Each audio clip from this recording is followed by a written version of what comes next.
Coronavirus, there is no federal response. It's every state for themselves. But when it comes to fighting vandalism or protecting statues, he's ready to send 75,000 agents of the federal government. And Seattle is next on the list. Customs and Border Protection has already sent tactical border officers ahead of protests expected this weekend. I've worked around the globe. I've interviewed prime ministers and government officials, dictators, despots, authoritarians.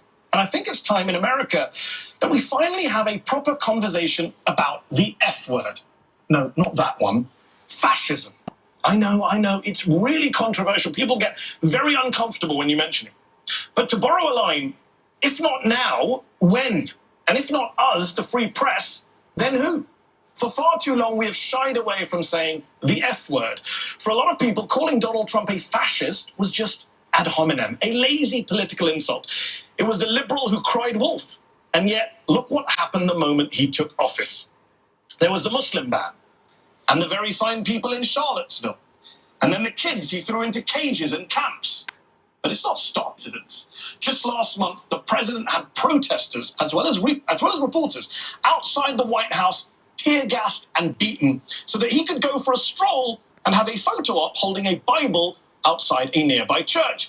And we were told not to call that fascism. Demonstrations at Lafayette Park across from the White House, peaceful until this. And all of a sudden, they're eyeball to eyeball. Law enforcement in riot gear approach a barrier. Protesters on the other side, hands up in the air, chanting, "Don't shoot." But that's exactly what they did, shooting tear gas and rubber bullets. These horrifying sounds heard in the White House Rose Garden, where the president starts to speak. I am your president of law and order and an ally of all peaceful protesters. The real-time split screen tells a different story. Peaceful protesters forcibly moved. The president mostly sidestepped the frustration and despair triggered by George Floyd's death at the knee of a white police officer, instead condemning violence in cities across the country. The National Guard called me. We'll have so many people, more people than you have to dominate the streets. You can't let what's happening happen.